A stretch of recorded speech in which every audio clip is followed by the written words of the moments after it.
IMF کے ساتھ طے شدہ شرائط پر عمل درآمد کا آغاز ہو گیا۔ 1 جولائی سے ڈیجیٹل پروڈکشن ٹریکنگ سسٹم کے نفاذ میں تیزی لانے کا فیصلہ۔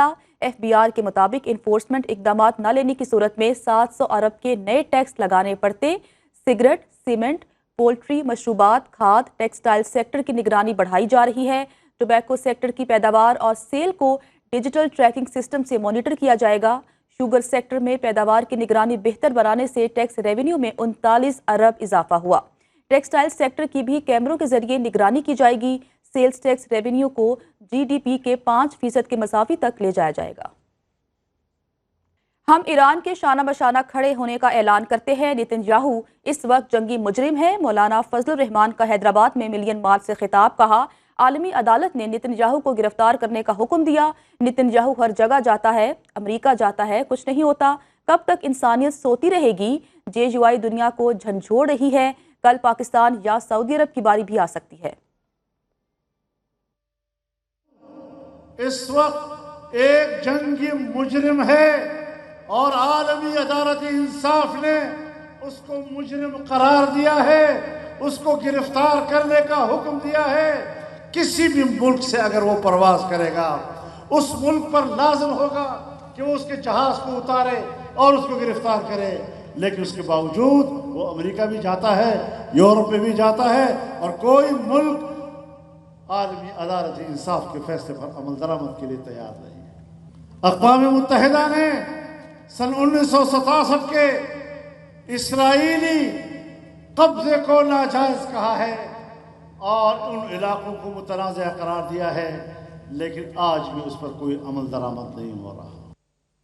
وزیر دفاع خواجہ آصف نے کہا ہے دنیا کو اسرائیل کی جوہری صلاحیت کے بارے میں ہوشیار اور خوفزدہ ہونا چاہیے۔ یہ ایک ایسا ملک ہے جو کسی بھی بین الاقوامی جوہری نظم و ضبط کا پابند نہیں اور نہ ہی NPTI یا کسی دوسرے پابند انتظامات پر دستخط کرنے والا ہے۔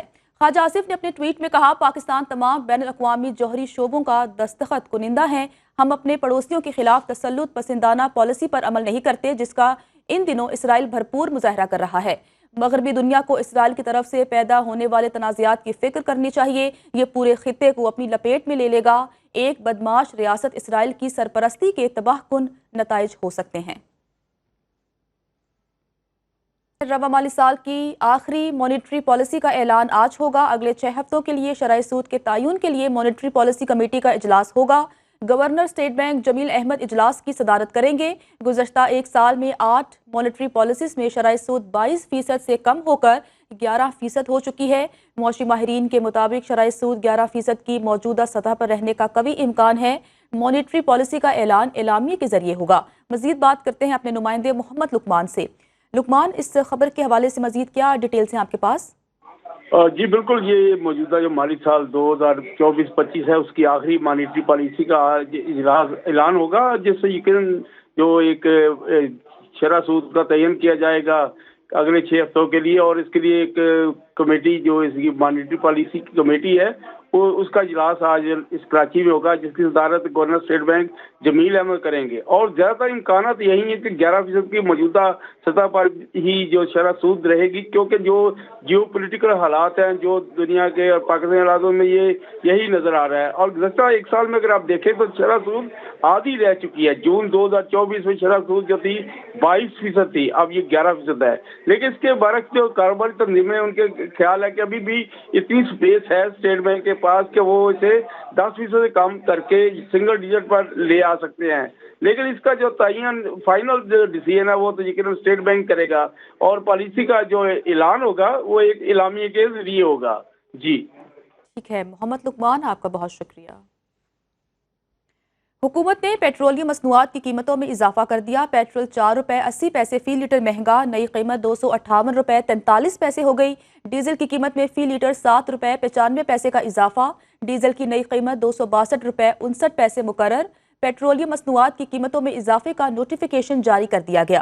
حکومت نے پیٹرولیم مصنوعات کی قیمتوں میں اضافہ کر دیا۔ پیٹرول 4 روپے 80 پیسے فی لیٹر مہنگا، نئی قیمت 258 روپے 43 پیسے ہو گئی۔